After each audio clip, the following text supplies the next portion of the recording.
episode 111. I'll let you do it, Carcass. I like it. Yes. Episode 111 of the Metal Roundtable. I am Metal Rob, and with me, as always, is the great Carcass John. And, of course, the new and improved. Where?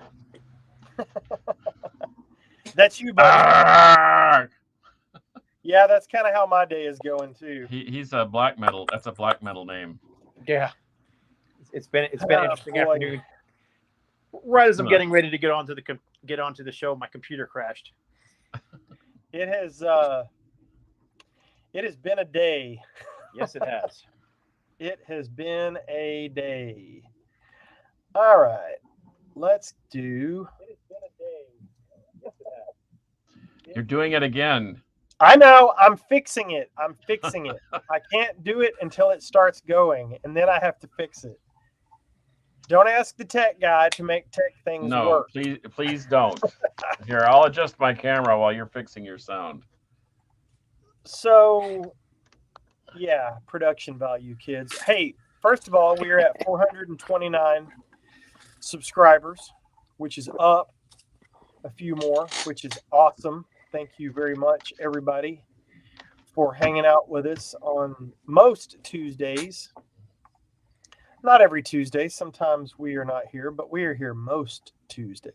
And that is what's important. So, y'all got any shout outs? I don't have anything specific. I couldn't be less prepared than I am for this episode. I had contractors in the house until about 30 minutes ago, and then I've been ironing out. I'm reading. I made a mastering faux pas, and I'm trying to see how I can avoid that. So I'm very ill prepared, although I've got some ideas for today's show, I think. Are you ironing out your maidens?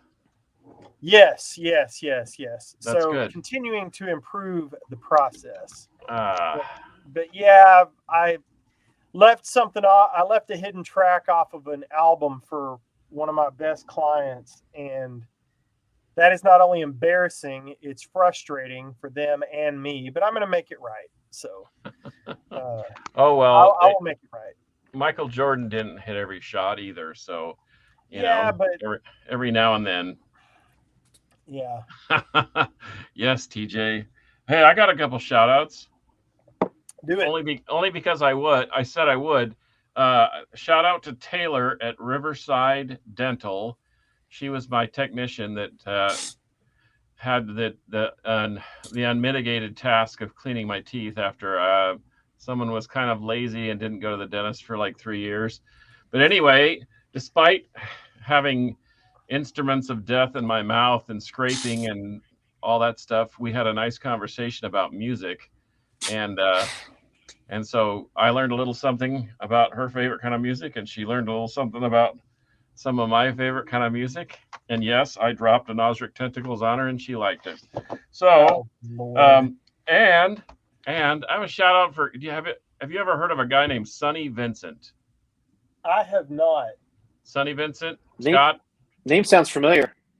He's in his mid-60s. He goes way back to the Velvet Underground years. He stayed at the warehouse with Andy Warhol. He's a full-blown, real life punk kind of guy. Is still putting out relevant music. So shout out to Sonny Vincent. A gal over at Born Late Records is trying to help him maybe get some things out and about. He just re-released some old tracks, and he's got a whole stack of more cool things. And so shout out to Sonny Vincent. Shout out to Taylor Riverside Dental. That's what I got. Scott? I'm just ready to get into the show, man. Let's do it. All right. Let me do it. Let me drop a quick one. It's not on the metal side. It's not on the metal page. But when we went and saw Grand Funk at the State Fair a couple weeks ago, we saw the warm-up band that played 3 one-hour sets before Grand Funk, and it was Clay Melton, blues guy out of, I believe, either Austin or Houston. I can't remember, but he posted last night about something that we've talked about a million times. Visit the merch table. that puts so much more money in their pocket than streaming does.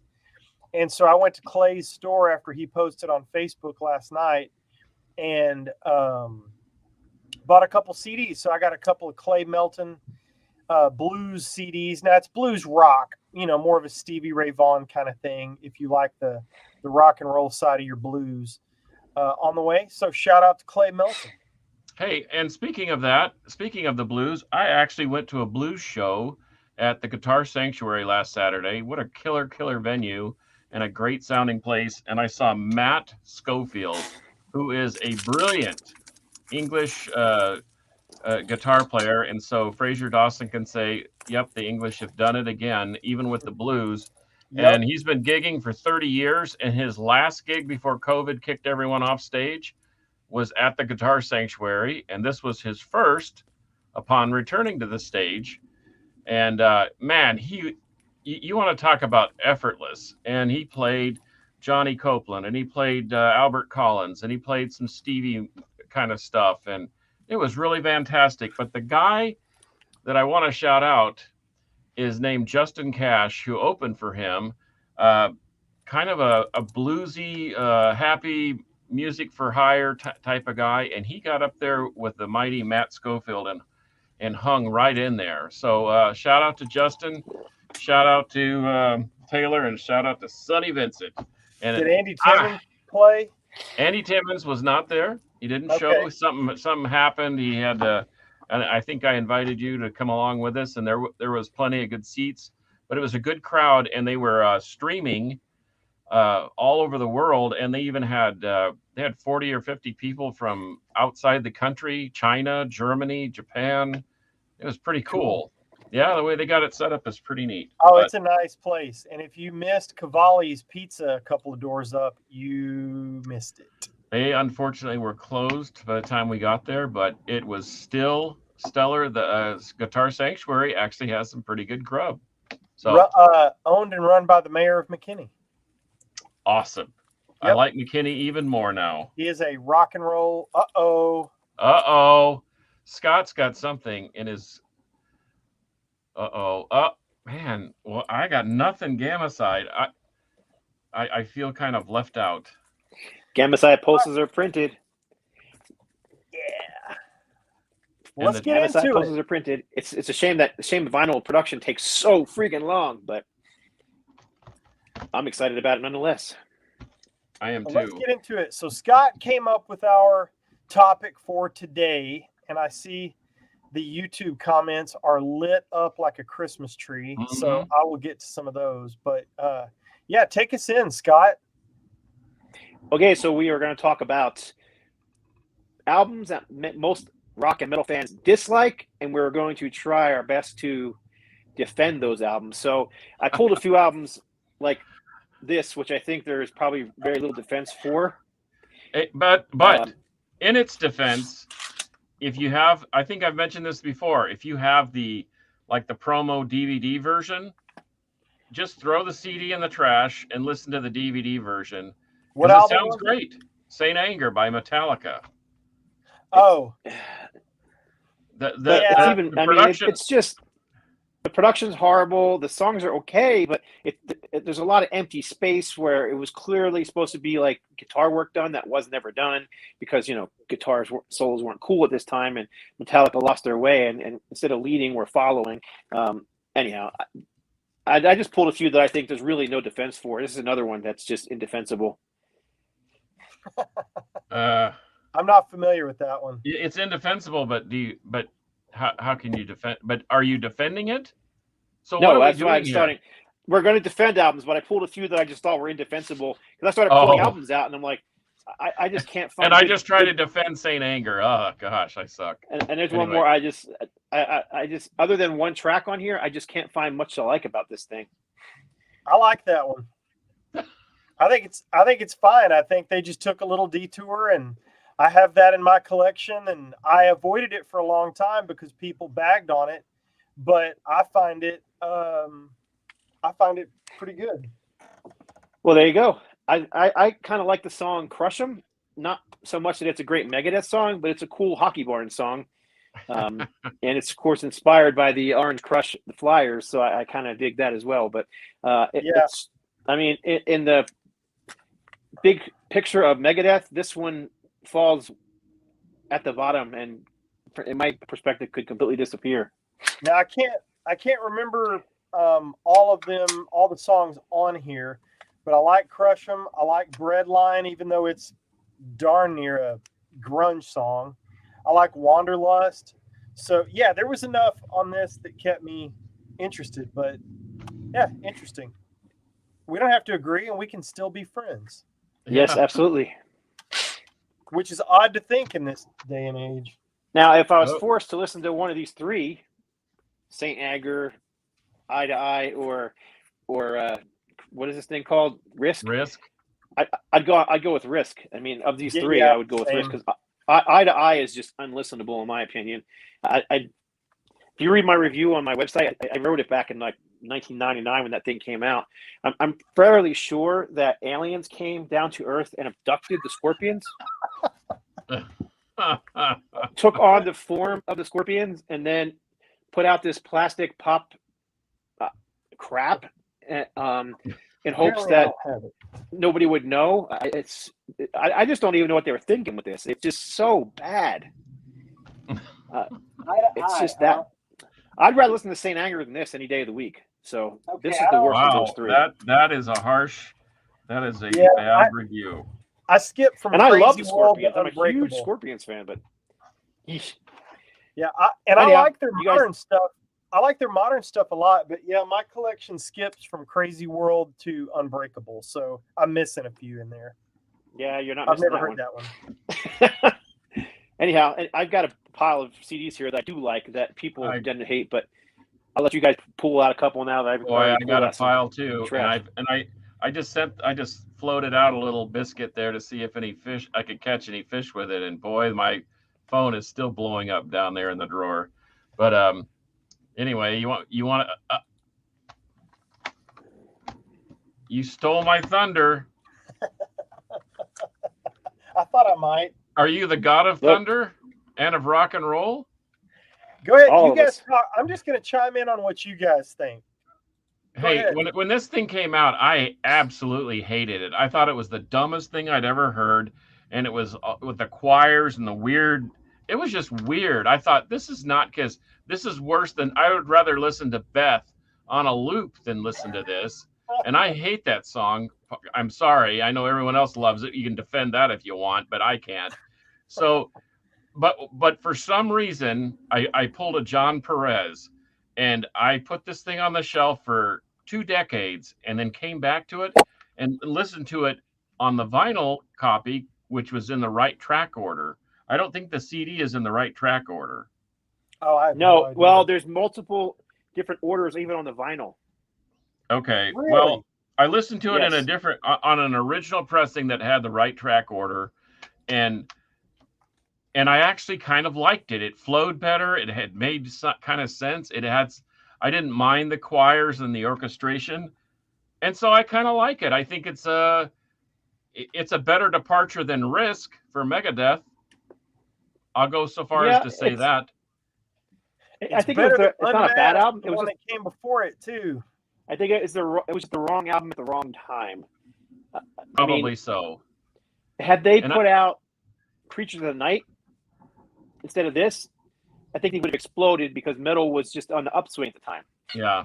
Instead, they put out an album nobody wanted to hear from them, and nobody really was really expecting some, somewhat progressive hard rock with silly songs like what's the ballad with Gene Simmons singing on it? World Without Heroes. That kind of stuff. So, and then of course, even the look, they cut their hair off. It was just, but I like it. And it definitely is a retrospective thing for me where I looked back and now I like it much. I mean, I've liked it for years now, but when it first came out, I'm with you, John, I was like, what the heck is this? Same. I mean, my go-to is Dress to Kill or Rock and Roll Over. And this doesn't even, it's not even a minor simile to those albums. Yeah, I didn't discover that until the mid 80s because I didn't get into collecting Kiss till probably I don't know, 82, 83 maybe. So I was going backward, and I discovered that one later because I think not the first thing I heard, but the first thing I remember buying was Lick It Up. And then going backwards from there in stuff that I bought myself. I had heard plenty before that, but I didn't get the Elder until way later. And I was like, what the hell is this? And then I like you guys, shelved it forever.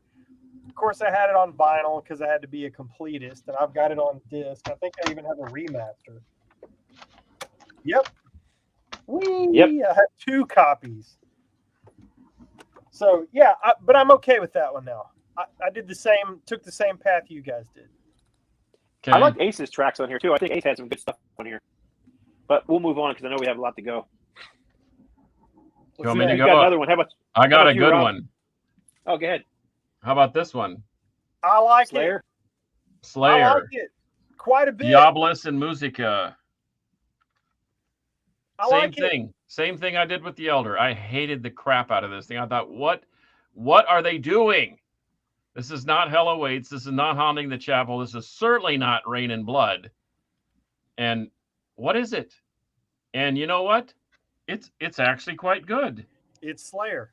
Overt Enemy is one of my favorite Slayer tracks. And if you haven't heard it because you refuse to buy this record, then go get it and check out Overt Enemy or whatever. It's different. It's not what you expected. And I think that's a little more of a lean toward hardcore. A little bit. Thrash? A little bit. But you know what? It's almost like they said, we're going to stick our toe in the water because we're not getting any younger. And obviously they couldn't play the blistering pace of the first 4 albums. I mean, come on, let's get real here.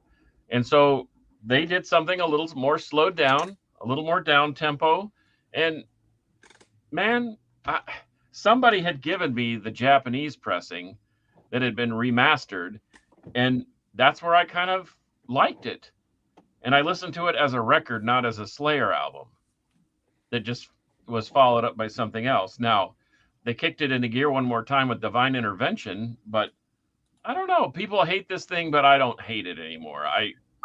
I picked that up way, way into my Slayer following days. I left a few of those in the middle, 2000s or late 90s or whatever out. And I went back and picked it up at CD Warehouse when we used to have those around here. At lunch one day, popped it in and loved it. It was like, well, I shouldn't have overlooked this. So yeah, I like that one too. And I didn't have any go back on it. I just never owned it. And then grabbed it one day out of the blue because I didn't have it. And so I was never let down by it. The first time I heard it, I was like, okay, cool. A little different, but I dig it.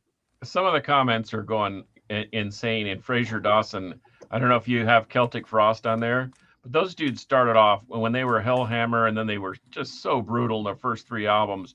And then they released Cold Blake. OMG, that has got to be the worst transition. Look at the back. Look at their pictures. I mean, they look like Enough's Enough. That's not Hellhammer anymore. It's a new metal album. Well, yeah, okay, yeah. So it did take a modern. Okay, well, what else have you guys got? The comments are kind of blowing up. Well, I'll take the Celtic Frost on because I think it's a good album. I don't care what anybody says. Okay. There's nothing wrong with this album. Yeah, they change look my mind on the back. They look like Motley Crue on the back here. On the the pink poodle hairdos and everything. But the music's just straight up heavy metal. That's all it is. People say it's glam metal. There's nothing glammy about it. If this was glam metal, more people would like it.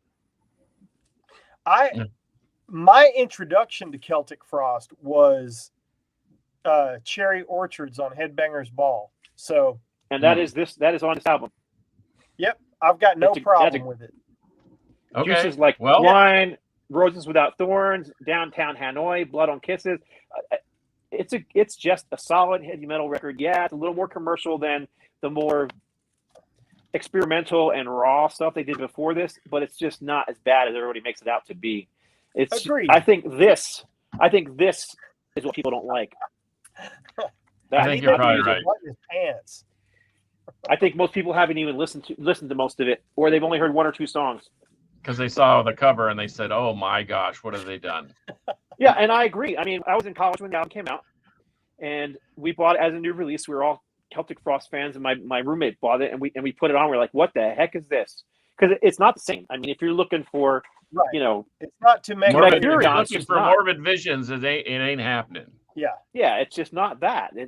So, but my I mean, buddy Mark, our buddy Mark Fields out in Boston, met them one time and got to hang out with them and did an interview with them or something. I can't remember what. And he wanted him to try a bottle of Moxie, which is a Northeastern soda that to me tastes like cough syrup. So they handed it back to him after signing it. And one of the guys wrote on there, somebody wrote, tastes like hell. And the other guy wrote, this is worse than Cold Lake. And he still has that bottle. That's awesome. And I agree, it is terrible soda. The drink or the album? Oh, I got plenty. How about this? Shall we just open up the whole can of worms? I've got that one sitting right here as well.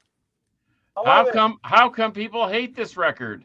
This is the heaviest Judas Priest record ever recorded. Fight me in the parking lot. I'm virtually high-fiving you. I mean, Funeral Spires. I'm done. Mic drop. Yeah, Cathedral Spires is one of the best Spires, Priest songs ever. And then I think Bullet Train is a fantastic song too. Yeah, it's a killer. Now, might have to be autographed by the Ripper. Can't see as much it. as I like this album, I never have been able to get into this one quite as much. That thing sucks. There's one good song, one-on-one, and the rest of it you can pitch in the trash can. Which one? But this one I like. Should have been a bonus track on Jugulator. And this thing absolutely annihilates. Yes, it does. And so does the DVD. Sounds fantastic on here. Fantastic. Yes. So yeah, I get the hate for this one. It's just they got stuck in the groove machine for some reason, and they're not King's X. So Jugulator. This one here is just metal though. Yeah, dude, that's Jugulator, Bloodstain, Death Row. I can't read under the OBI strip. Burn in Hell. Are you kidding me? Oh, Bullet gosh. Train, Cathedral Spires. This freaking rules. Yep. I agree. Who knows why it's hated by some? Well, and I think by people many. I see more hatred for this one. But again, it's heavy metal, man. It's not wrong. It's just not what people wanted for some reason. Metal Mayhem 777 asks, do you guys like a band called Warfare and Lost for Words? I do. I'm familiar with Lost for Words. I actually have one of their albums on vinyl. But Warfare, Insect Warfare, I'm familiar with them. H-Town Zone. All right, I got a slightly more obscure one, not an obscure band, but not as big as the bands we've been discussing. How about this one? You know what? I almost pulled that out, and I almost think that's one of their best. I don't know. I love this record. This album, I have no idea what that is. It's Nuclear Assault. It's like their 6th, 7th record. Yeah. It did have a different lineup on it. They didn't have who's missing. I can't remember now. I got to look real quick. Yes. So they had a different guitar player on here. They had the guitar player from TT Quick on here, and then they had the drummer, of course, from the first TT Quick on here, Glenn Evans, who was the original drummer from Nuclear Assault. Right. So I've always kind of likened this to a cross between the straightforward heavy metal of TT Quick and the crossover thrash metal of Nuclear Assault. It's just not quite as manic as some of the old stuff. It's not quite as punk influence. It's more straightforward metal. Maybe that's why I like it so much. It does have a not so great cover, but who cares? The music is good, and I actually play this one a lot, and I wish it was available on vinyl. I don't have it on vinyl, but Something Wicked by Nuclear Assault. The first song on there just crushes. Sorry, which is the title track, by the way. I had one come to mind while we were talking. Go ahead. No problem. Okay. It would not behoove me to go without saying. Some people just don't think that Carcass. This is the swan song, and I've heard people complain about Heartwork too, But they really complain about this one. They say it's too melodic, too rocky, and even when you get the brain disc, which I think is kind of fun, I got no problem with Carcass. Carcass went from gurgling and gargling, as our friend and poser Mark would say down in H-Town, to a more melodic. And honestly, it didn't start after the first two albums. It started with Necroticism Descanting the Insalubrious, which was their third, and that was with the addition of Michael Amott. But this thing, I think it rules, and I think Heartwork equally. I know there's a lot of people, the purists, think that the first two records are the only two records for Carcass, but I was talking to the poser this week about the new Torn Arteries, and there is a nice, healthy blend of the old school, the Tools of the Trade and the Symphonies of Sickness, and basically Swan Song. There's melody, and there's ripping, gurgling, and gargling, and then there's more melody. It's really kind of cool. So I don't know why that people. I mean, I think anytime you change pace, which the first two Carcass records were, I mean, they were heinous. They were brutal and didn't make any sense, but they were kind of a joke, actually. And then they changed their pace, and I think they're both great. I don't have a problem with them. So back here, let's see. I'm gonna catch up. Let's do a couple of comments just really quick. Fly through some of these. Sorry about the disappearance there for a second. My phone was dying, and I'm back on my computer now. So now I look like a ghost again.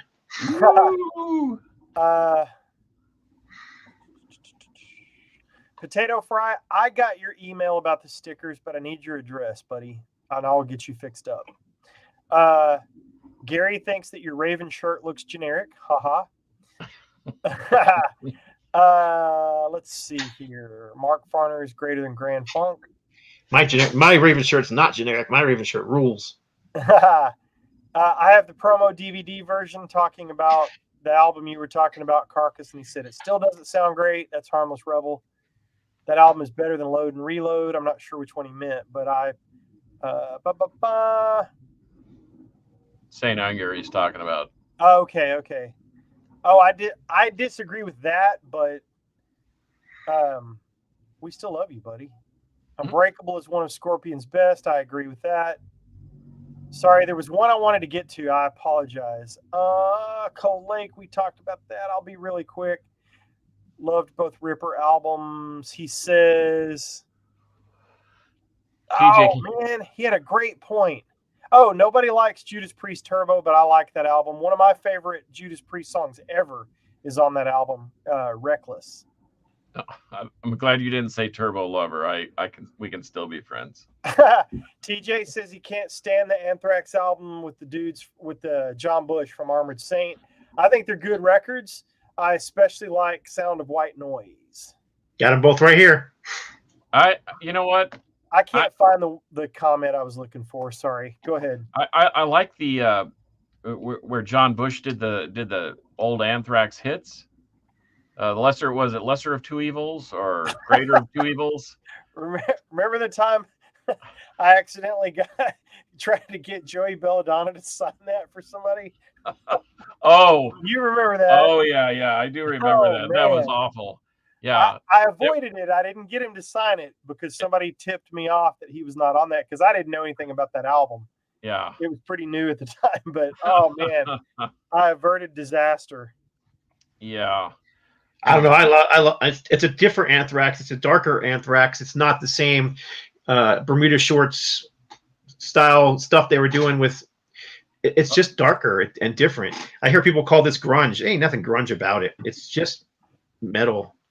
I like it. Black Lodge is fantastic. Room for One More. I like everything. There's not really anything they did with John Bush I don't like. A lot of people hate this record, even if they like this one. But I don't see a whole lot of difference between the two, frankly. But I like them both. Carcass John, you disagree? I can take them or leave them. I mean, I bet if I listened to them again, I would say, hey, these are good records. But as far as an Anthrax record, Among the Living, that's where it kind of stops for me. And then everything gets really, really silly and weird, and and then there's just so much other stuff to listen to. So, if a band starts, in my opinion, starts to kind of fall off a little bit, I might come back and readdress it. But gee whiz, there's just so much stuff going on out there to listen to that. Yeah. They sort of lost. I mean, those albums just sort of, oh no, that's not Guns N' Roses, is it? I almost pulled that one too, but that's another one of those ones I think is indefensible. It's just not a good album. It's slapped together, pieced together, and it doesn't sound like Guns N' Roses. I wasn't trying to cut you off, John. Sorry. No.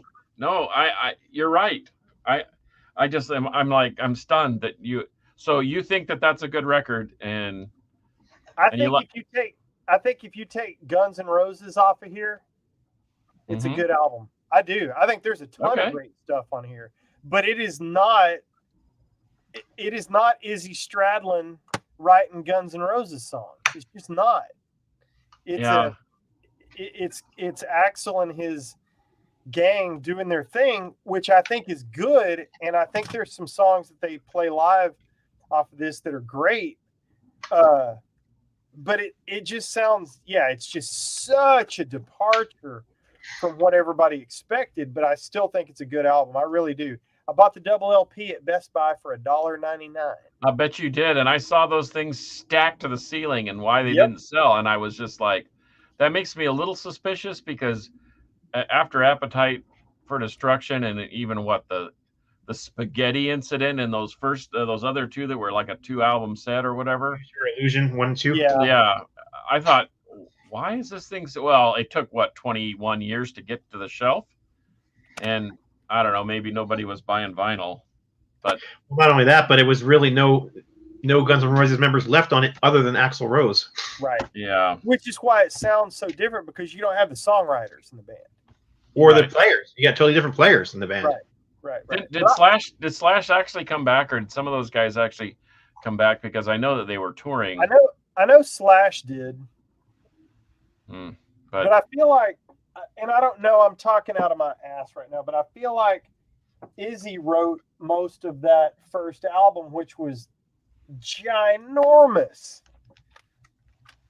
And I think they sorely missed that songwriting ever since the first album.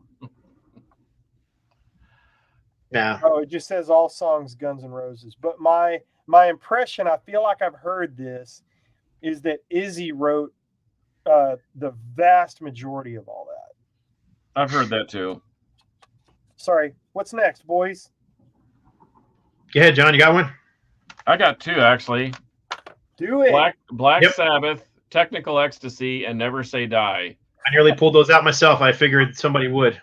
And once again, I harken back to the John Perez syndrome again.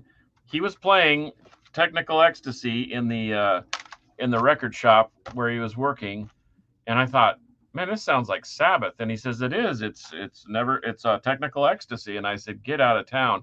And I hung around and listened to the whole thing. And he said, if you think that was bad, try this one on. And he put on Never Say Die.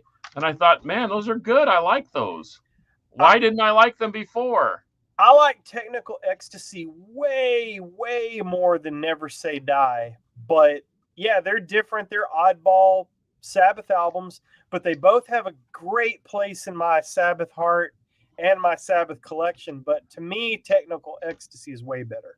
I would agree with you there. They're just different. It's not what people were expecting or wanting from them. They weren't as heavy. The band had a lot of fighting inside itself. I mean, I think on the Technical Ecstasy, I think Ann's drums, because Bill was just incapable. He was drug-addled and missing in action, and he would disappear for days at a time. I was trying to see if there was anything that where it basically said that. But I've heard in one of those documentary type things that that Ansley Dunsbar, who used to be in Journey of all pieces, and Journey and Santana and all that, he was a session drummer in LA, and he came in and he finished some of the tracks because they were they were running out of Coke, money, and time, and they needed to get the record out. So Yep. Coca-Cola. That's totally what I meant. Yeah, Coca-Cola. They were sponsored by. It's a fairly regular thing that was happening in the 70s. Yeah. Unfortunately, with a lot of the big bands. So, but I've come to really like these. In fact, sometimes when I'm just kind of not in a super metal mood, which I know isn't very often, but I mean, yeah, to your point, Rob, this is a good record to kind of go to. It's got some heaviness to it. Rock and Roll Doctor, Gypsy, you know, I don't know. I like it. Yeah. All right. I got one that everybody kind of hates. And I did it first as well. Oh, Dio? I don't have that. I don't. Angry Machines, Tracy G era. Dio put out 2 albums with Tracy G. People generally didn't like it. I mean, he went from playing stadiums at this point to playing clubs. I saw him in a club playing this album, and he was fantastic. Yeah, Tracy G was just a different style guitarist from the Flash that he had before. He was more of a 90s player. Tracy G has a background in thrash metal. Actually, Rob had to endure the remastering of a bunch of his old demos in the band The Warning. Remember those, Rob? I did? Yeah, you did. The Warning. It was all that like really hyper thrashy punk stuff with Burrito and vocals. I don't remember that. And then Burrito? Wait a minute. Burrito vocals? What is, you got to explain yourself there. Burrito is the vocalist's name. Oh. And then after that, they formed 8 Ball Cholos. Oh, yeah. Okay, I remember doing that. Yeah. Yeah. And then, of course, that's the guitar player who was in Dio. And I think it's a really good album. Yeah, it's different, but I really like both the albums that he did with Tracy G, even if he's not the same as, he doesn't have, it's not the same Flash guitar playing that people are used to hearing. That's all there is to it. And Dio's vocals are Dio's vocals. It's not like he ever changed. So, I mean, it just sounds like a Dio record to me, and a good one at that. I mean, what was the one that he did that was like a concept album? Magica. Yeah, people hated that one too, and I heard it for the first time about 3 weeks ago, and I'm like, whoa. I loved it. I bought it as a new release when it first came out. Then I heard he was touring, playing the entire album from front to back live. Yeah. So I just listened to that thing over and over again. And then he came to town, played a club again, and they played that entire album front to back, and it was spectacular. My Dio collection is terribly lacking. Good. Let me guess, you have Holy Diver, and that's it. No, not even that. Look at I am embarrassed to even admit this on the show. Whoa, slow down. You're Metal Rob and you don't have Holy Diver? Here's what I have. Dream Evil. Okay. The Anthology, which is basically a 2-disc greatest hits. Yeah. And one of my favorites. That is a good one. Yep. I think I turned you onto that. Doesn't that have Craig Goldie playing guitar? It does. No, that guy can rip. No, it's Doug Aldrich, I think. Or Doug Aldrich. Okay. But yeah, okay. I'm sorry. I thought you were talking to me. This one has Craig Goldie on guitar. Okay. Yep. But I like this album a lot. I play it quite a bit. I still do. So Doug Aldrich. Okay. I gotta fix my Dio collection. Keep going, guys. This is great. Hey, how about this? Anybody? How about Creator Renewal? I love that record. Absolutely. Because I've got Endorama, or is that what it's called? Endorama is really, really bad. Outcast is not much better. It's not much better, but Renewal started their downfall. I thought, oh my gosh, what are they thinking and what are they doing? And then I go back and listen to this thing and I really dig it. In fact, I've got it on cassette. I've got it on Polish import cassette. I've got it on a Russian vinyl pressing. I mean, this thing actually rocks pretty good. If you don't think too much that it's Mila and Ventor and all that stuff, I mean, it's not Pleasures to Kill at all, or Pleasure to Kill. But yeah, I did a similar thing. When I first got it and heard it, it was like, what are these guys thinking? It's just not what you're expecting once again. But I kind of didn't hear it again after hearing it the first time. I never really gave it another chance. But I went into Walmart one day and they had a big pile of 50-cent cassettes, and I dug through it, and they had that in there. So I pulled it out, and I had a cassette player in my car at the time. Popped it in there. I'm like, dang, this thing's a lot better than I remember it being. It's got some industrial elements, which is what I think people don't like about it. And they're definitely experimenting with their sound and a little more progressive. But I like this record, and I have it on CD and vinyl. So. And what happened is there was such a negative backlash from this and Endorama and Outkast that people missed Cause for Conflict. That thing absolutely shreds. I ranked that in my top 3 of Cause for Conflict. And if you haven't heard it, you need to find it on YouTube or do whatever. But I'm telling you, that was overlooked because of this and Endorama and Outkast. Rob. I like Endorama and I have them. Fraser called me a poser, and he's right. TJ Lewis said you're fired, and he's the new host. Come on, buddy. Do it. Come on. All right, somebody just mentioned this one, so I had it in my hand to go next anyhow, but Another Perfect Day, Motorhead. What's wrong with that? Somebody just was talking about that in the comments. Everybody hated this when it came out. Everybody did. I was such a huge Thin Lizzy fan. I was excited about it, bought it as a new release, and loved it, and love it to this day. So I always hear these live recordings with Lemmy, and they'll play a song of this one. He goes, "Who wants to hear a song off Another Perfect Day?" And everybody would be like, "Yeah," and he'd be like, "Oh, you say that now, but you didn't like it when it came out."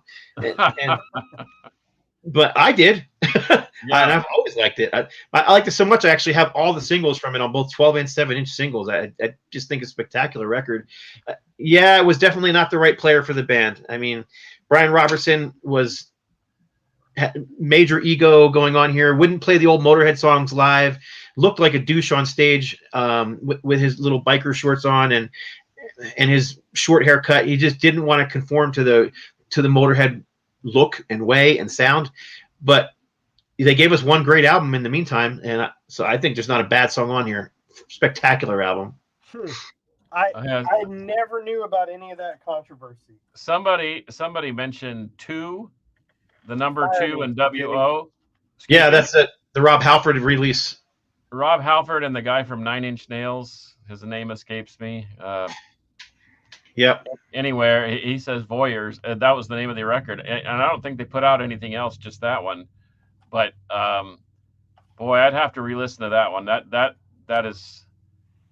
That's akin to listening to Halford sing Christmas carols, which is actually really great.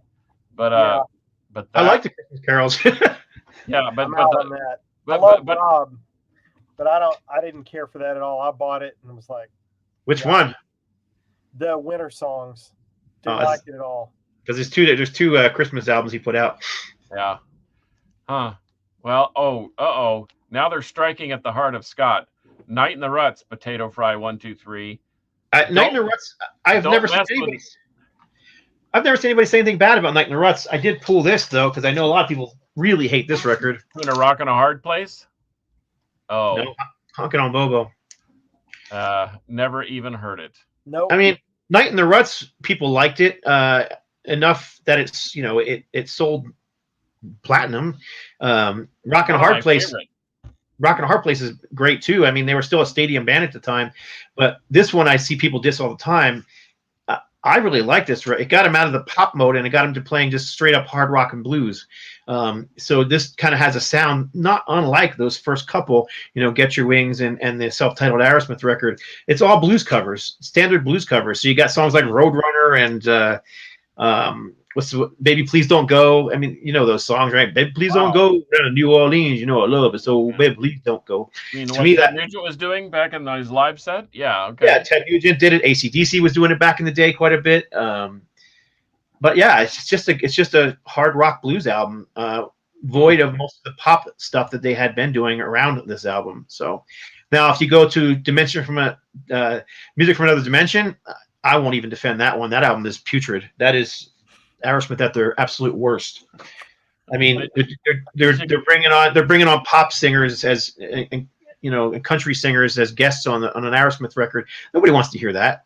keep that crap on America's Got Talent. You know, I mean, Aerosmith's supposed to be a hard rock band, or in the 70s they were a heavy metal band. It's just that album sucks. And the sad thing is there's B-sides that from that album that are better than the songs that are on the actual album. So hate when that happens. I got one more. I got two more for you. Do it. Exodus, Force of Habit. Yep, I like it. Get rid of the couple covers on there, and it's a good album. I think the whole thing rules. And once again, it's a little slowed down. It's not the mayhemic riffing that you got to expect from the Holt and Hunold, but it rules.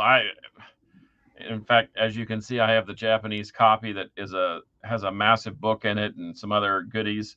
But I don't know, thorn in my side. It starts off right out of the gates, and I think it rocks. It rocks. It doesn't rip, and maybe that's what slowed people down on this thing. Once again, it caused people to miss the next release, which was Impact is Imminent, which I rank in the top 3 Exodus releases ever. Impact is Imminent is great. Yeah, I think I should.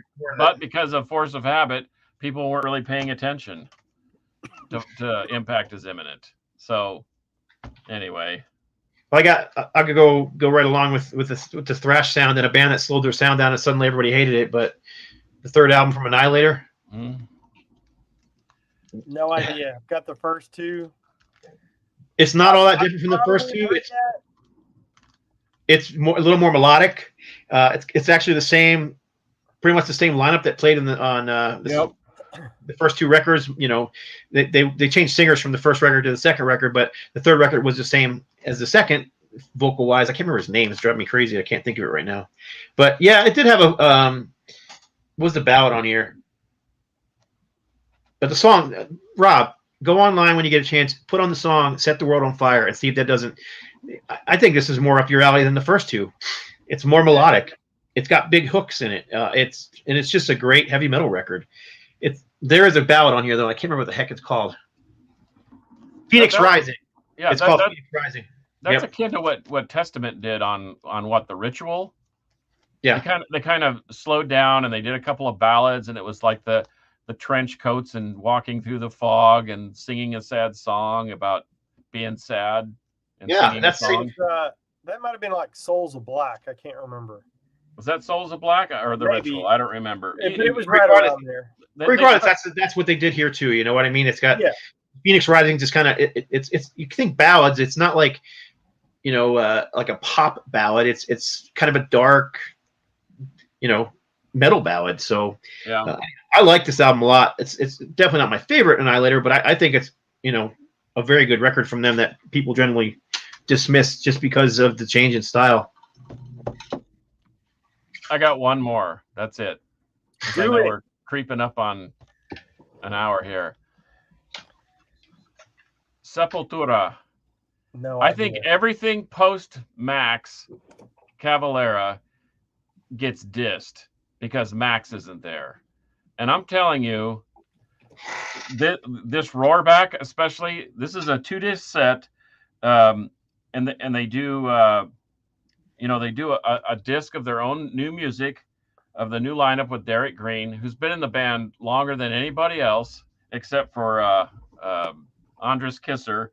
But they do cover songs, and they do Messiah. They do Angel by Massive Attack, which is killer. They do Piranha by Exodus. They go Bullet in the Blue Sky by U2, and you should hear these versions. They are heavy metal all the way.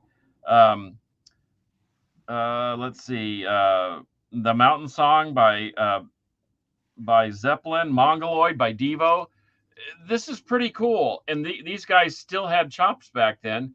And I think I told you about when I started driving my daughter's car. She had a 6-disc player, and I just started rummaging through the CDs, and she had Sepultura Kairos in there, and I didn't know what it was. It sounded like Sepultura, but yeah, there you go. And that thing rules. Yep. That thing is a heavy, ripping, thrashing Brazilian speed metal record. Yeah, it's exactly what it is.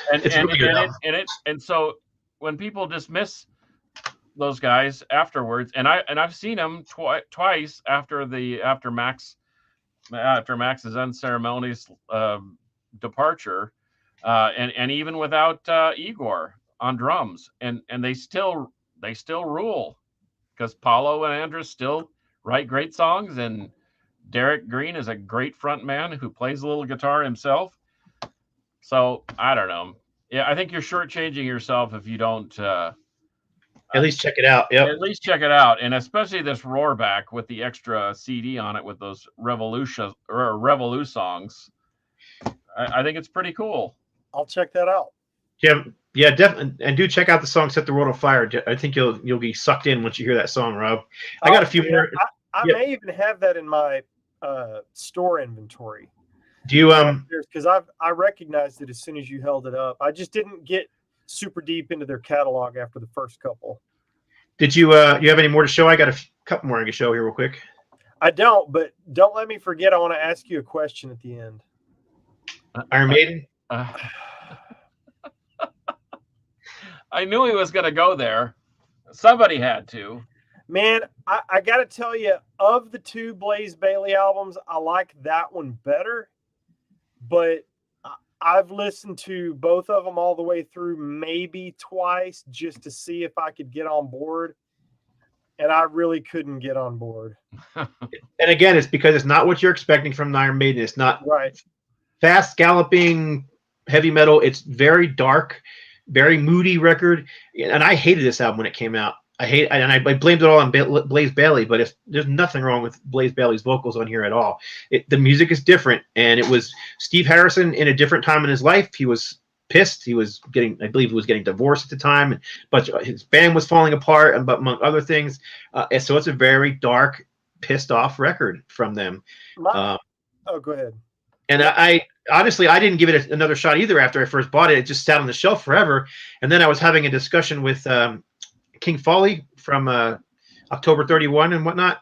And he was like, dude, that album's way better. You need to give it another chance. I'm like, all right, man. He goes, stop trying to hear the Trooper in there and just listen to it. And I'm like, and I don't know. I just suddenly I got it. And now I love this record. Okay. I didn't know that you knew King Foley. We need to get him on because he is one of my favorite Facebook friends. I've never met him. Don't know him.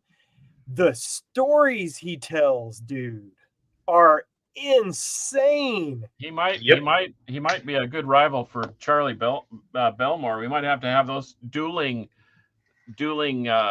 guitar metal masters. So all right, let me get through two more real quick so we can. I want to comment on that Maiden one real quick. Okay, go ahead. So when I heard that one, I heard a Maiden album. I couldn't get my head around Blaze's vocals. Blaze does a great job singing on it, but to me, it was like, oh, these songs are all written for Bruce Dickinson, and now here's another dude with a different range. And that's the way I still heard Maiden in the music. I didn't hear Maiden in the vocals anymore, and I just couldn't get it. So I was kind of the opposite take of you, but those are my thoughts on it. Well, that was what I thought too at first. I blamed it on Blaze. I thought his vocals didn't, and then I don't know. It took a while, but I like it now. All right, two more real quick.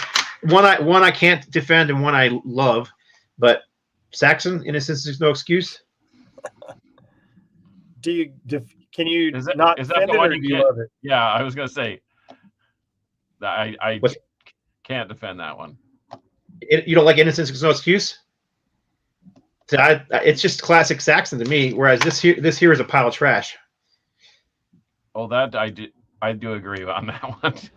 I think one is a little better than the other, but they're both not my favorite. We need my buddy. Man. It's got songs in here like Rock and Roll Gypsy and Rockin' Again and Call of the Wild and Back on the Streets. I just think to me that just sounds like classic Saxon. Whereas this one, they were obviously they were following in the footsteps of Def Leppard, trying to make it big in the U.S. doing pop, and they had what's his name on piano, Elton John playing piano on a couple songs, if I'm not mistaken.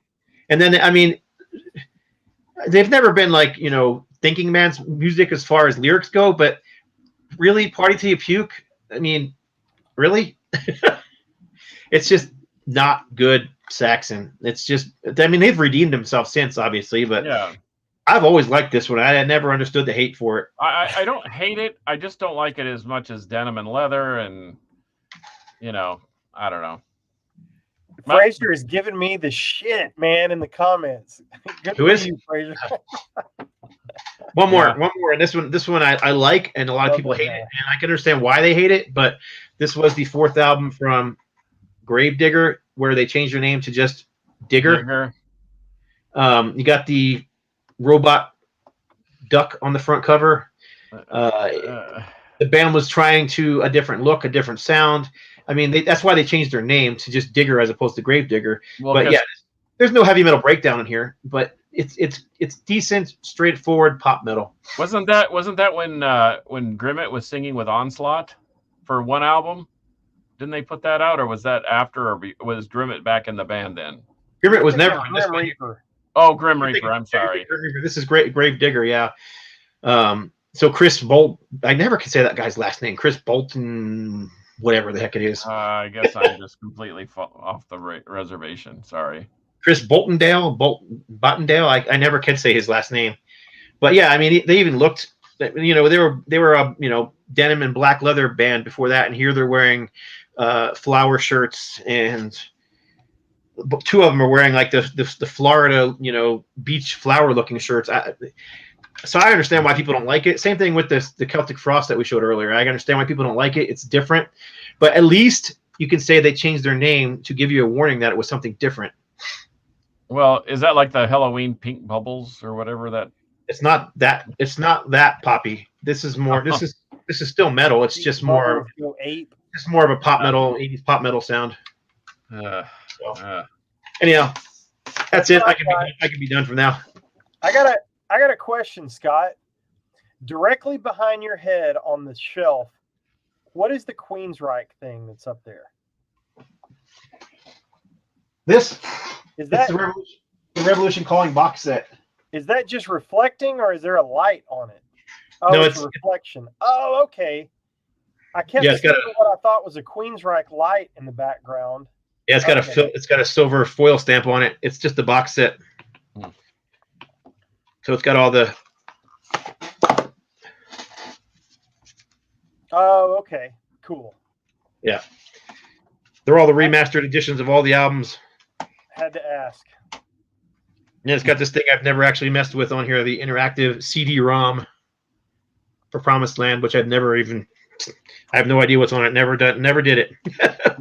Probably still need Windows 98 to run that bad boy. Probably. Cool. That's all I've got, boys. That's all I got too. Oh, don't talk about Morbid Angel. Well, why not? We can talk about Morbid Angel. They put out that one large, gigantic cow pie back 5 years ago or whatever, and it sucks. And then they did a disco remix, a dance remix version of it.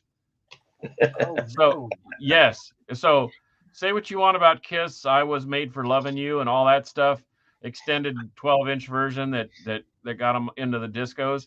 That Morbid Angel is just it's the steamiest, most wretched smelling pile of cow dung I've ever experienced. Tastes like hell. It's just worse than Cold Lake. Worse than give me Cold Lake in a Stanley Kubrick movie with myself strapped in a chair and my eyes peeled open and my ears. Let me have Cold Lake, because that Morbid Angel's bad. I don't know what they were thinking. All right, well, I'm done. There we go, boys. Rant over. Oh, Glenn Rogers just popped in over on the Facebook feed. Hello, Glenn. What's up, Glenn? I just listened to that 7-inch too. That was. I want to say thank you to Frazier for giving me shit in the comments. Thank you. I love you too, buddy. You're the best, Frazier. You're the man. You know it. Yeah, man. Great comments, guys. Thank you so much. Van Halen 3, Damien Hair Metal brings up. I just saw somebody defending that online a couple of days ago. I'm going to tell you the truth. Have not heard it all the way through. Probably heard the single and wasn't interested, so I'm going to give that one a spin. But that's it. I just want to say thank you to everybody for tuning in. We're at 429 subscribers. We're screeching toward 1,000 someday, maybe. And I think they call that with a bullet, Rob. That's right. That's right. 39 with a bullet. Yeah, 429 with a bullet, baby. Which is what 4% of what Scott has on his channel. But anyway, follow me on Instagram at I am Metal Rob. You can follow Carcass on Instagram at Carcass John Art. You can always find Scott Waters by going to YouTube and searching Scott Waters. And he has got a bazillion great videos and cool things to say. So if you don't give a shit about what we're saying, you definitely need to pay attention to what Scott is saying on his channel, because he is dominating. And we all just know pay it. attention when Scott's on this channel so we can get more followers. Yes. Yes. Yeah, we're hacks. We know that. Scott's a badass. We're all hacks. we tried to call in a ringer. But thank you to the unsung hero of the show, Monkey Butt, who continues to do us all a ginormous favor by allowing us in his airspace. Thank you so much. We very much appreciate you. I'm going to punch out of here, guys, because I've got to call the label back that I got to go make this album right. And so I'm going to get that off my plate. Yeah. Just remember, Michael Jordan. Chinese democracy. Yeah. All right. We're done, boys. Until episode 112, signing off for the Metal Roundtable. What do I say? Metal. Oh, yeah. I was thinking I was on the radio show. Until next time, metal will prevail. Jazz hands. Jazz hands. Jazz hands. Is he letting us hang still? He's still letting us hang, isn't he? He's